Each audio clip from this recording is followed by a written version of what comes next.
Ayan. Ayan na, mga nagsama yung mga vlogger boys. Kamusta Yun. dyan, mga ka-Project Pilipinas? We're here again today to discuss the latest. Oh, by the way, ito na lang, para na wala naman sabi mga trolls sa spoiler alert. Okay? Yan eh. Kaya ka nare-report eh. Pare-report na, mamamas report na naman tayo. Oo eh. Just to tell you, I just asked a lawyer friend of mine who argued before Supreme Court. Wag kayo mag-feeling, okay? Ano yan? Hindi ako nagbigay ng plot and everything like that. Just references and freedom of speech ko. Anyway, spoiler alert.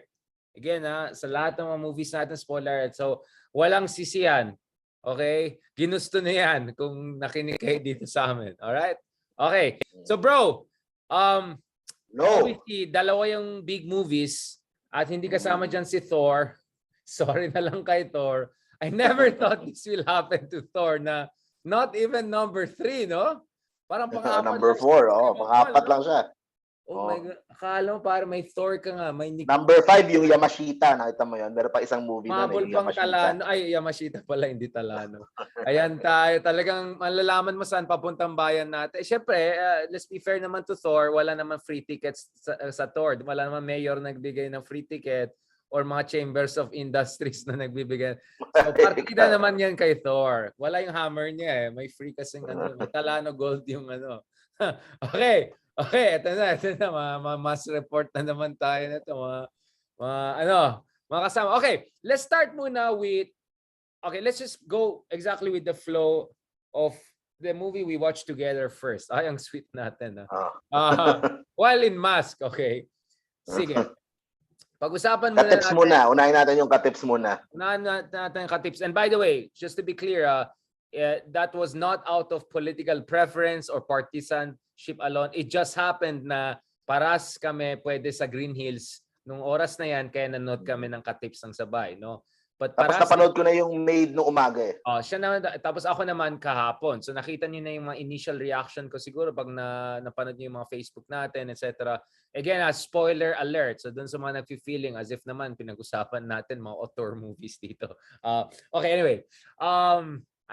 Obviously, I'm not referring to Katips, which I think is quite an interesting movie. Medyo high level yung director. Okay, bro. So speaking of Katips, yun. It just came out of nowhere, right? Parang last year pa yata dapat yung movie niyan. Diba? Can you tell us more about that? Kasi parang, di ba the one was talking about Katips, biglang 2 weeks ago lang biglang lumitaw yan sa headlines. Biglang lumabas eh. Parang last year siya, nagkaroon ng special viewing for it. I think sa Gateway ata yun. Tapos siguro, parang passion project siguro siya nitong si Direk Vince Tañada. Siguro ginagawa nila yung play. Tapos, usually, pag yung mga movies na ganyan, kasi nasa pandemic pa nung last year, so you won't expect na cinema. Siguro, ang iniisip dyan, pwedeng ibenta sa mga streaming services, pwede sa mga awards, mga international film festivals, ganun. So, ganun siguro yung idea ni Direk Vince Tañada dyan sa Katips last year. Hindi nga natin narinig yan last year eh. Pero ito, out of nowhere eh. Pero ito, biglang nagkaroon ng malaking opportunity. Kasi yung Made in Malacanang, August 3 yung showing. Tapos, ewan ko, siguro nagkaroon siya ng brilliant idea na itapat yung showing. And very, very smart move on Direk Vince. I would have to commend him on that. Kasi, nagkaroon ng mas naging marketing na walang gastos, kinover ng mga mainstream media, and yung mga, of course, yung mga kakampings, nagkaroon ng movie that they could rally behind, rally around. So talagang napaka-brilliant nung ginawa niya, and I'm not sure kung how much they have made na. Kasi may lumalabas na 41M, pero joke lang pala yon. Pero I'm sure a few millions na. I think the movie for sure, mga a few millions na because already cinema actually medyo puno, no? Of course, depending sa oras, sa lugar. But some places actually did pretty well, no? That's what we see based on the reports we saw. Now, I mean, of course, now we see a lot of people making fun of at Katips or whatever, saying not many people are showing up. But actually, we saw also in some malls, it did pretty well, right? At least in the opening hours and all. Marami talagang dumalo. Now, of course, we don't have the the breakdown of numbers. So hindi kami magpapanggap na alam namin yung situation. But we know that a lot of Made in Malacanang, of course, medyo na punong-puno. But we also know na maraming free giveaways in that case na wala dito sa Katips. No? So Katips was operating with a very thin budget and not mass free ticket giveaways. Let's just be very clear. If you ask yung mga nagbebenta ng tickets, if you ask them, ate, marami na ba yung passes? They will show you eh. Kasi hawak-hawak nila. Yeah. Yung mga nandun. Free passes Correct. Ano sabi? Hindi, papakita nila sa'yo, ganito na yung kakapal, yung nagbigay ng passes. So merong iba nagbabayad, pero merong iba, marami ang galing doon sa passes na yun. Which I think naman binayaran din naman yun. Baka ng politiko or ng businessman or kung sino man. Right. Of course, show of force din kasi yan eh. In many ways. Right. Now, Katips, of course, got interesting also because I think it's one of the few cases whereby, or only I know at least, nananalo yung director na best actor din at best director. Diba? Parang ibang dami, umakot ng award eh. Ibang level eh. Ibang level, diba? So, by the way, I hope you're comfortable to talk about it. I mean, you know some of the actors in that movie, right? Or at least I'm good friends dun sa lead actress si Nicole Asensio. Siya yung galing US na partner ni Jerome Ponce. Yeah. Si Jerome Ponce, nakilala ko din because yung kanyang girlfriend, si Sashna. Si Sashna yung girl na yung sa intro. Right. Mukhang nag-cut ka yata. No, I remember bro na ano sabi natin? Yeah. Na kaya nga hindi ko alam kung sino yung mga alam ko in particular. Yeah, sorry, nag-cut ka ng sandali. No worries about that.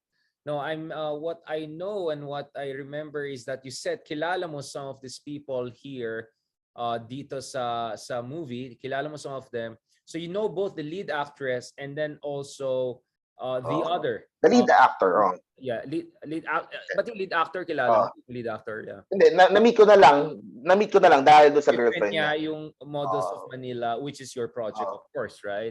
Right, that's very interesting. Now, Englishera si Nicole dun sa movie, is she like that also in real life? I'm not saying it in a chismis way. I just know authenticity kasi mukhang she's really like that, no? Mukhang legit yan.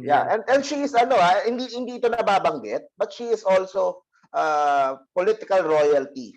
Okay, Nicole is Laurel. Right. Diba? Apo ni Laurel. Ni Vice President Doy Laurel. Yung kanyang mom ay si Iwi Laurel, yung merong hit song nung before. So aristocratic siya, political, entertainment background. And you said she's also from opera, musical background, right? Yung Laurel is from her mother's side. Her father's side is si Fides Asensio, who has just been awarded, who just became a national artist. Right. So it's as royal as you can get, right? Like it's like Philippines and Rockefeller and all of that one put into together, right? A version of the Philippines. Yeah. So she has quite a let's say quite a prestigious background, if I may put it that way. Yun nga, actually nakita ko yung parts kasi yun nga, a part of me was watching it and then I said, okay, I can imagine what the theatrical version would have been. And I could imagine that your friend Nicole, anong pangalan ng character niya again doon sa Katips? Again, spoiler alert, no? Again, kasi kilala mo na siya, so parang Nicole lang naalala ko. Like, Nicole yung naalala ko. Parts kasi si Nicole was singing and then dancing, etc. Nakita, okay, parang Broadway talaga ito, Broadway. Parang New York, Chicago, Broadway level. So medyo high level. So she magaling talaga yung si Nicole sa ganyan. Right. And did she tell you something about paano siya na-involve dito sa show na yan? Kilala niya si Vincent? I mean, how does it work? Yun, wala. Hindi namin napag-usapan. The thing is, kayo the other day lang, dumalaw dapat kagabi dapat. Pupunta dapat ako ng black screening. Kaso, nung nilabas ko yung movie review ko, ewan ko kung napanood pinabasa ko yung comments mo eh. Comment naman kayo, napanood niyo ba yung movie review ko sa Katips? Medyo hindi ganun kaganda yung movie review ko. So, I decided na hindi na lang pumunta. And hindi ko alam, baka nagalit siya sa akin or hindi kung galit siya sa akin o kung napanood niya yung movie review ko. Pero yun hindi ko na siya nakausap tungkol doon. I gave you an advice. I said there's a way to do a review, right? Aside from saying, magaling yung kaibigan ko pero hindi ko alam kung magaling. Parang ganito magaling yung driver pero hindi magaling yung kotse. Parang, alam mo, hindi. Parang ganun it might get awkward Nandun sila Direct Vince, nandun sila Yeah. Tapos there might be people who have watched my review. So I decided na lang. No, I don't. Kasi you come from a good place naman. You come from a good place. We'll get to your review soon. And then my review, and then we'll combine it and see where the conversation goes. So I know where, parang hindi mo palang sinabi review mo, alam ko rin sasabihin mo, right? So I know, I mean, we had a long conversation. Salamat sa paghatid sa bahay nung gabi na yan. Ang sweet mo, pare. Kasi nag-grab na lang ako na, grabe yung, akala ko wala ng parking. Dahil akala ko ang dami manonood, etc. Now, okay. What were you expecting before watching the movie? Let's start with that again. Ayun, hindi ko kasi napanood yung trailer. So, I had no idea. I thought, hindi mo napanood yung wala trailer. Mali nga dapat Yeah. Kasi nandun sa trailer yung mga interesado ako Let me pull out the trailer. Kasi I didn't know what, parang I came there na alam ko lang it's parang showing yung mga totoong nangyari sa martial law. So, pero in fairness, 'di ba? Napakita naman niya yung mga reality doon sa martial law. Mga nangyayari ng mga abuses nung ilang mga kapulisan during that time. So ayun. So but I didn't expect, okay. Like kasi alam mo si Attorney Tanyada, no, si Director Tanyada, of course talaga teatro talaga yung background niya, 'di ba? Now, we know some people or more than some people who had a theatrical background but they were big success dun sa sa mga box office movies. So, like Cesar Montano, right? I got to know na apparently Cesar Montano actually had a theater background, no? So I have friends from UP who told me naabutan nila si Cesar Montano nung bata pa siya at napakagaling niya sa teatro. Ako first time ko napanood siya sa yung Bagong Buwan, yung movie yung sa about Mindanao War. Sobrang nagalingan ako sa kanya. But of course, we know like the arc of his career and the rest. Okay, we'll not go fast forward. No, so we have precedents whereby you had people who are really good theater actors and then became big success sa mainstream media and all. So for me, porque teatro itong background nito, I won't say na baka mahirapan siya, etc. But ikaw, parang knowing na theater, musical, okay, ganito. Kasi trailer parang may musical bigla and then biglang what? So ano to, Les Miserables, parang ganon, di ba? Parang is that like but parang ang point ko kasi is Les Miserables, as much as it was about tragedy, it was more about generalized injustice. But this one is more next level kasi it's about martial law, torture. Okay, so again, spoiler alert. We'll discuss some things later on. So there were a lot of that. No, so I don't know. A part of me was ambivalent. Na is this the best way? I won't say the right way. I think that's not the best way to. But is this the best way to communicate a very complicated issue? Is this the right medium, right? Musical, etc. Ikaw, alam mo ba na magkaroon ng musical dyan before ka nanood? Hindi, alam ko na musical. So sa akin yung music naman, the music part was all right. Really? So you like the musical part? It's okay. Sa akin, it was okay naman. Mga some of the songs were okay naman, were good. So, pero yung ang nalilito lang din ako, maybe kung ano yung pinaka point na it was trying to drive. Yeah. Ano yung pinaka anong gusto niyang sabihin niya? Anong gusto niyang sabihin yung sa I said din sa review ko, nakukulangan ako yung pagdating sa character development, kung ano yung pinaka gustong mangyari ng movie from start to finish or is it a love story ba? Or is it more of a love story lang talaga between Nicole and yung si Jerome and yung si Vince and si right. Ikaw ba? For you ba? At least marinig ko. Yeah, I know I'm putting you in a tough spot. Let me pick it up for you. Balikan kita. Don't worry. Papahirapan din kita dito. Alam ko, lagot tayo dito pag hindi tayo maayos. Okay. Ganito. Obviously, it was supposed to be a mosaic, right? So, different life stories, different love stories interspersed, right? It was about, for me, humanizing yung buhay ng mga aktivista, no? Etc. It's about showing na tao rin sila, nagmamahal sila.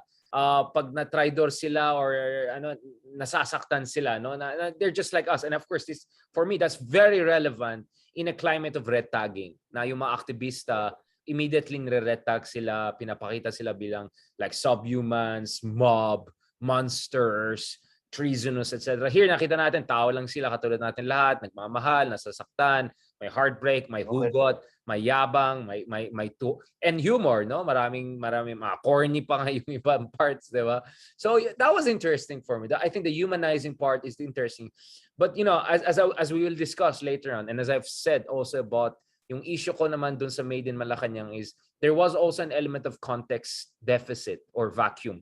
Now, dun sa Made in Malacanang, I have a big issue with the context vacuum. We'll discuss it later on. But dito, ang context issue is like, for instance, again, spoiler alert, yung build-up pa lang na movie, biglang andun na sa di ba? It's like in the protest rally mode.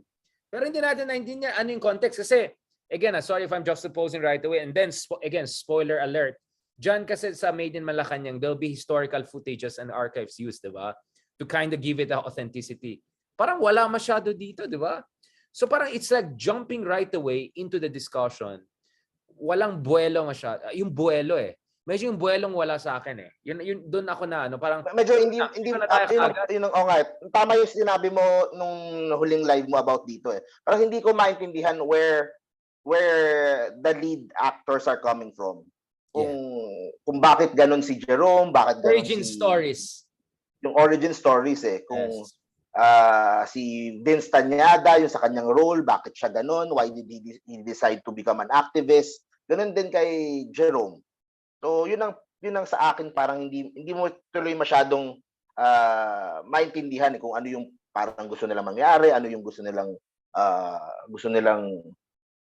yung buong objective nila, bakit nila ginagawa, bakit sila nagwelga, bakit sila, siguro it would have been better nga if it was explained or kung ano yung naging story, kung paano siya napasok doon, why did he became the leader of the parang student organization, di ba? Na activist kasi parang pakit lang siya na lalaki, di ba? Pakit lang siya, easygoing. So paano siya naging activist na hardcore na next level, di ba? Like yung transition na yun, hindi ko nakita Like, how did a sweet guy, student like that turn into this? So, yeah, the origin stories, that's the term I'll use there. Yun ang medyo for me, parang, again, probably a theatrical version or director's cut. Baka may director's cut. Pero it's not like the movie was short, di ba? 2 hours and plus na yan, di ba? I mean, tagal ng movie So there was a lot of room, I think, for developing a lot of these characters, right? Of course, one character was very well developed. The best actor, best director, right? But even Vincent's character, we didn't know much about his background, where he was coming from. But in terms of yung hindi ako man, hindi ako manhead. Wala na spoiler. No, I was thinking spoiler ba ito? Yung part na yan, yung transition niya from hardcore activist to kind of a heartbroken man, etc. That was interesting for me. There was an arc there, right? But yun nga, origin stories. Sabi ko, yung character ng Nicole, ang pinaka-develop yung origin stories Ayun, actually siyang merong character development. Kasi has the best character development, maano na ako, wag ko na lang spoil. Yung mga di pa nakakapanood, panoorin nyo na lang kung gusto nyo malaman. Ayan, ikaw na-conscious ka na rin after mag-booking ikaw na ko. After ka i-share ni Vincent. Baka pati ako i-share na rin ni Vincent Sentiments. Okay lang yun, bro. Pero yun nga, si Nicole yung si Nicole pa yung merong character development na she started na parang walang pakialam, parang walang akala niya yung Pilipinas is maayos and tapos in the end, di ba? Nakita niya na hindi pala that many pala are hindi okay. Marami pala mga bagay na hindi dapat nangyayari. Pero sa yung kay Jerome parang hindi ko masyadong except for the scenes na nagwelga sila, but in other scenes hindi mo gaano ramdam yung pagiging aktivista niya. Diba? Unlike si best actor si Derek Vince, talagang every time lahat talagang siya. activista mode siya.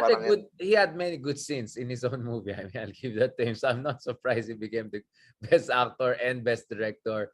But putting that aside, yeah, as I felt there are many other characters there could have been developed better. And I think they had a lot of good potentials. Maraming magagaling na actors na ginamit dyan. A lot of them have mainstream appeal potential. A lot of them have clearly theatrical skills and all. So it was a good, I would say, ensemble. No, in that case, I quite appreciate it. Now, let's go a little bit further, no, and let's try to break down this even further. Now, one of the issues I raised, and I know you kind of agree with me, is that I think the transitions between the subplots sometimes was not as smooth, right? Medyo yung gear shifts. Nakakalito. Yeah, I mean, I won't go as far as saying that, but parang you know, like I know there are parts na he was trying, for instance, there are parts na he's trying to show yung perspective ng masa, diba? Especially yung tatay ng isang character, diba? Yung mga city hall workers. Oh, that's interesting. There's perspective of this girl from America, blah, blah, blah. Okay, there's a perspective of, and then yung iba, hindi ko alam anong background ni character ni, yung ibang, yun nga yung problema ko like, maganda siyang mosaic efforts, but if hindi balance yung character development, the mosaic is not balanced too, right?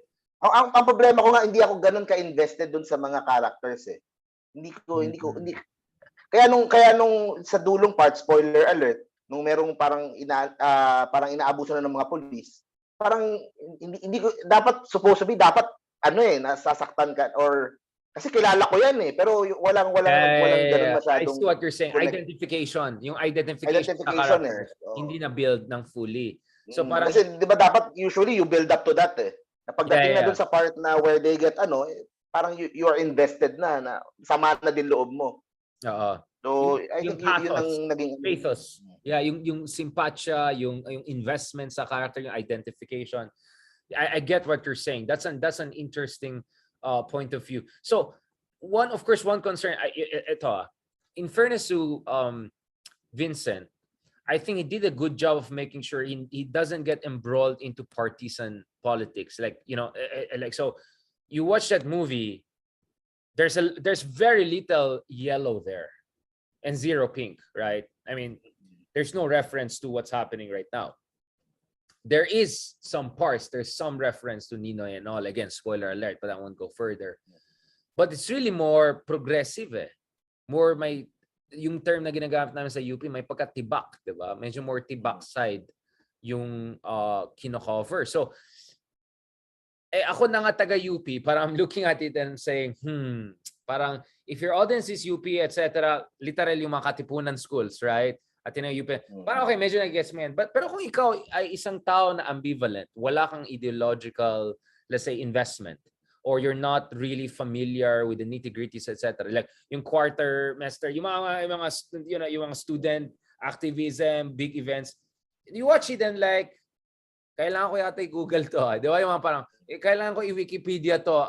Ano ba yung welga nila? Ano ba yung first quarter storm? Diba ano ba yung first quarter? At saka yung di ba may reference pa to the former president. Gilang takot na tayo mag-spoiler alert. There was even a reference to a former president from 1950s to serve in a convention because they wanted to prevent Marcos extending his term.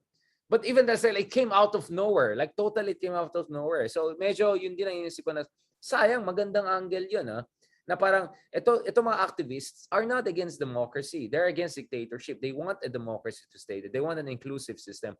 They are willing to work with ex-presidents to come up with a system that is more inclusive and responsive, right? Yun nga so for me, even as a UPian, I'm like wondering, like, kung ikaw ay isang ordinaryong mamamayan or median consumer, you come in and watch it, how much can you relate and how much can you keep up with the nitty-gritties, nuances, and the evolution of the story and the plot, right? Yun ang tanong ko eh. Now, I'll ask you more because you're not even from UP or from the other side, right? So, ikaw, para sa'yo, like, how did it come off to you? Like, did it look like a... Nakakalito eh. Kaya nalilito din talaga ako eh. Parang yung unang sinong maski actually doon sa unang scene, yung sa Welga, ito spoiler ulit yung sa unang sinong sa Welga, hindi ko din maintindihan, nag-Welga sila, pero parang yung background, parang nasa bundok sila. Nasaan ba sila?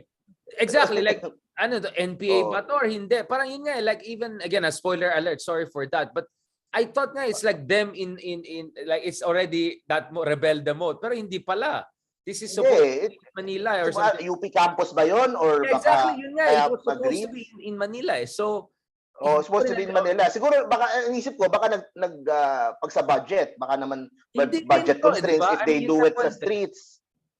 I don't know. Then di ba may mga scenes yan na nagbubugbugan sila with the, yung confrontation. Hindi, kasi yung mga ibang welga, nasa kalsada na. So medyo gets mo na yun, nasa kalsada sila, nasa factory sila. Hindi ko na naintindihan yung part na yun. Kaya nga akala ko, wow, diretso na sa ano na yan, parang rebelde in the mountains na. Hindi pala, hindi eh. It's actually referring still sa street fights eh. Sa Manila pa yung struggle eh. So kaya nga, medyo na ano rin ako doon. Like, again, maybe in a theatrical context, in a film movie, a cinematic context, baka may issue doon sa transposition. So it's not only transition, but there are some concerns also with transpositions, right? Yung transposition ng theatrical topography and theatrical approach, and then ilagay mo sa cinema, para I'm not sure the one-to-one correspondence is as effective. I don't know. Yun. Parang worried ka rin ah. Don't worry, 10 minutes na lang. Okay, don't worry. Nakikita ko. Punta na tayo dun sa ano ko kasi gusto ko din marinig from you eh. Para punta tayo dun sa problema ko, dun sa biggest problem ko sa movie. So sa mga nanonood dun dito kay Richard, yun nga, yung movie review ko doon sa channel ko, it was a little harsh sa Katips. Hindi masyado because of the movie quality or all that. But because ang pinaka-problema ko, maybe Richard, you could answer this. Yeah, it was playing into the narrative of yung mga people who are advocating who are pro-martial law, na martial law was just for communism. Na yun lang, kaya 14 years nandyan si McCoy kasi dahil sa mga komunista, which is, di ba, parang halatang palusot or ano, pero ang problema, yun na nga yung kanilang narrative. Tapos this movie would play into that pa. And ang sa akin, actually, doon sa part pa lang doon sa typewriter, yung nagta-type sila doon sa newsroom, doon pa lang medyo nagulat na ako when spoiler ulit to when Vince Tañada, nung tinanong kung ano yung trabaho niya, he was a writer for Ang Bayan. Right. And he said something ng CPP-NPA. Sinabi niya mismo yon sa movie. Diba? Ang Bayan is the official publication yata, if hindi ako nagkakamali, of the CPP-NPA. So, right. doon pa lang, medyo parang... is this gonna help their argument, right? Or the implied... Yun. Is this going to help? Yun ang, ikaw, ano ang pwede mo? Kaya nga bro, sorry for cutting you here. Because kaya nga sabi ko dyan, mahalaga yung binigay yung background. Bakit sila naging aktivista? Nakita nila yung pagkakulang ng hustisya. Nakita nila yung human rights violations, yung salvage. Nakita nila anong mga mangyayaring masama kung naging diktador tayo. You get what I'm saying? Kaya nga mahalaga yung origin stories or at least some sort of background. How did we arrive at this deadlock ahead of the declaration of martial law? That was a very, very important thing, no? And kaya nga parang biglang parang bakit hindi na squeeze out masyado yan kasi mahalaga yan, no? And then your argument, yes, the right-wing argument, I'll put it mildly, is that Marcos was a bulwark against communist, right? Expansion, right? Now, obviously that was a propaganda used to justify dictatorship. And I think it's a propaganda that should have been challenged in this movie, and that could have been challenged, and that was somehow being challenged. But we just feel it didn't go all the way to really challenge it.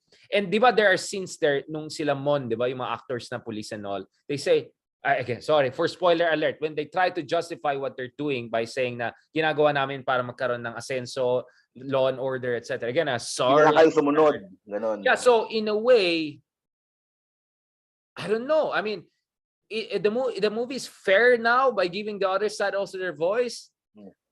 But we know the purpose of the movie is actually to create historical awareness and to fight against historical revisionism, right? So if that's the goal you have set, I'm not sure it's meeting that. Yun ba talaga ang goal nung sa movie? Hindi ako nalilito doon. Ano yung pinaka-goal ng movie eh. Tignan mo bro, tignan mo yung mga sinasabi ni Vincent Tañada, di ba? Kasi ginawa nila to, syempre, ginawa to last year, si Duterte pa yung Pangulo. At that time, inaakala natin si Sara yung magiging Pangulo. Diba? Kumbaga, Bongbong Marcos being president was far from... Marcos was already coming close. Ito. So, ito yung quote niya kanina. This is Vincent Tanyada. Okay, this is Vincent Tanyada, guys. Okay, so sinabi niya, we know as an artist, it is also our objective not just to entertain people, but more important than that, we are here to educate. We also want to educate the young people about the atrocities of martial law. Medyo nakalimutan natin yun eh. Nakalimutan natin in the last elections. I guess we also have the responsibility na makapagturo at malaman ng kabataan yung mga nangyari ng panahon na yan. Oh, so come on, man. This is art. This is not art for art's sake. This is art for social relevance. This is art for social political education. This is art for preserving historical memory. This is art. I mean, tignan mo yung dulo ng movie. Sorry, spoiler alert again. It's all about collective history, collective memory. It's about victims who survived, victims of martial law. So, I don't know, bro. It's not an art for an art's sake. Eh? I don't buy that argument. If they want to make that argument, I don't buy it because that's not what I see in the movie. That's not what I see in what the director is saying now when he's being interviewed. He clearly is there for educational purposes. Ito, tatanong ko din sa iyo, Richard. Kasi for sure, definitely maririnig natin sa mga BBM vloggers na mga kaibigan natin. What if, sabihin nila, na what if yung Katips movie is parang promoting yung medyo extreme activism eh.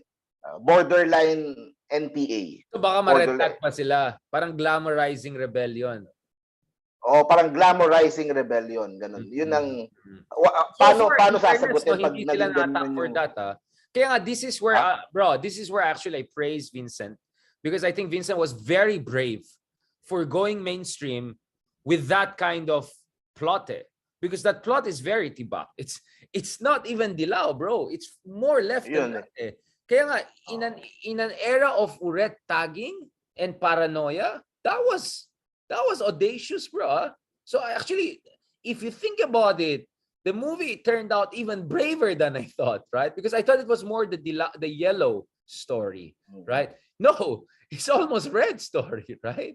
Somewhere between yellow and red. So wow, this is really audacious. So it's not only about...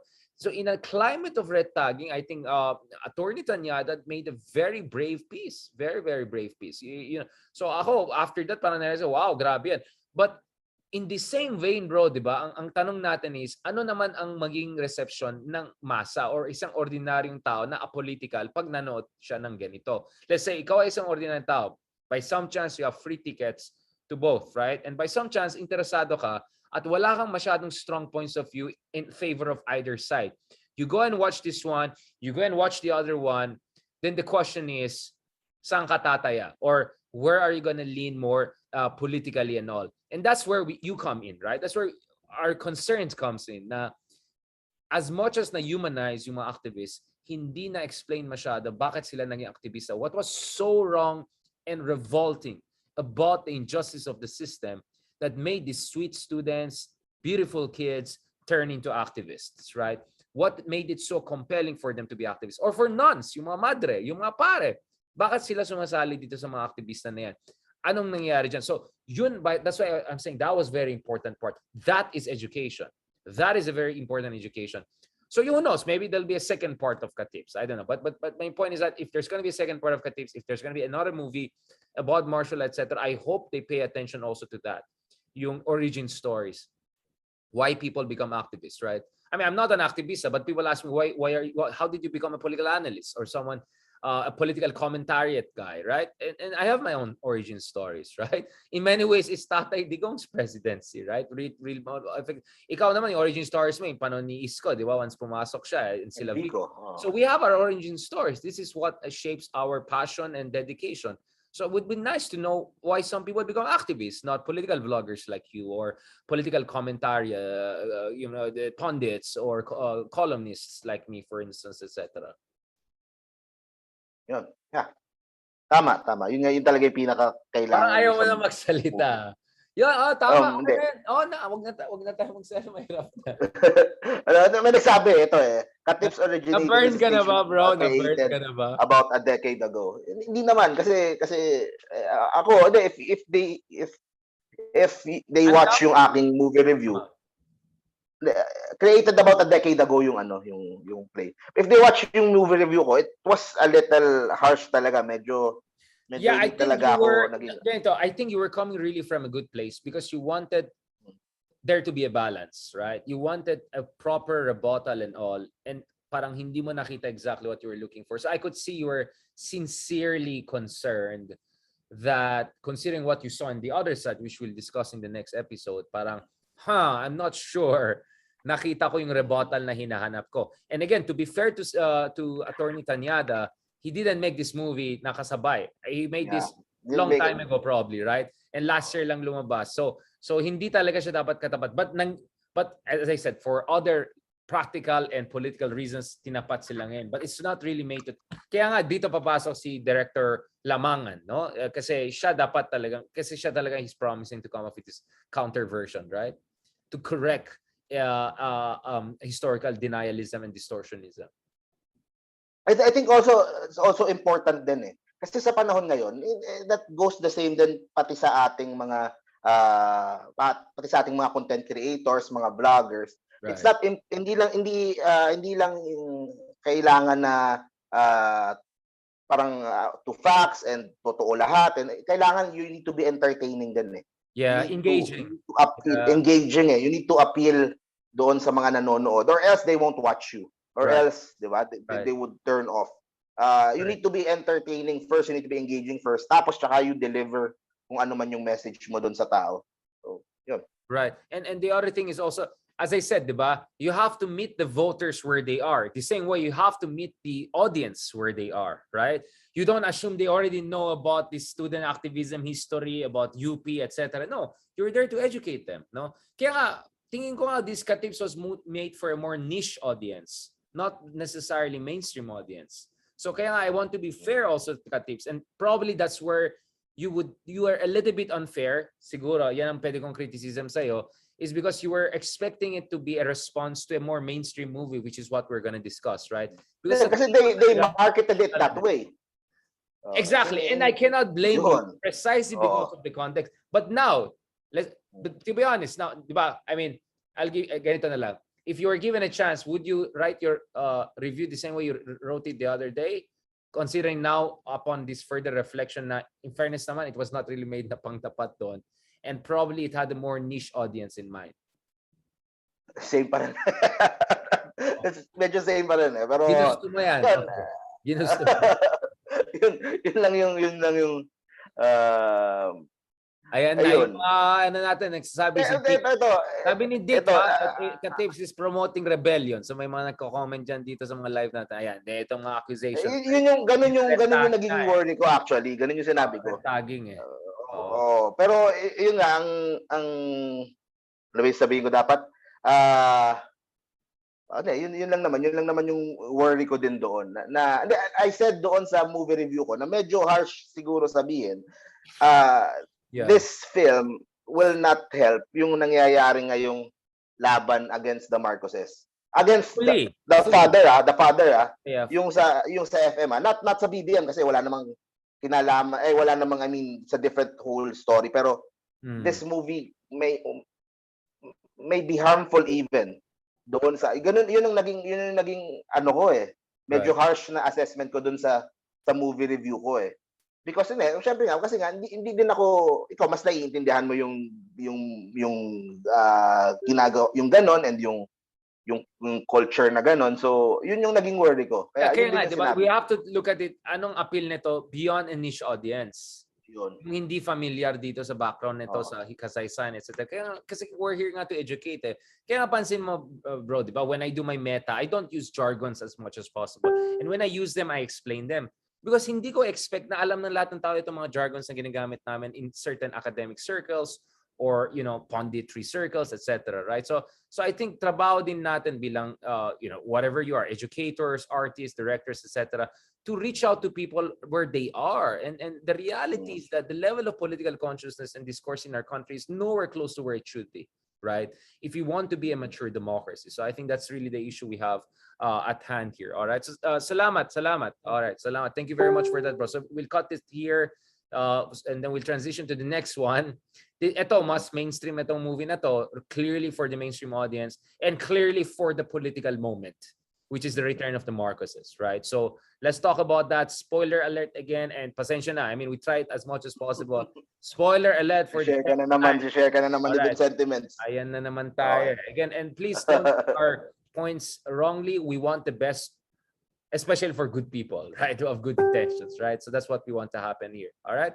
Thank you very much. Maraming salamat. So yan, marapit na tayo mag-50 episode, bro, no? Dito sa Project Pilipinas. Yeah, Thank you very much for that. We'll upload this soon. And then next, we'll discuss Made in Malacanang.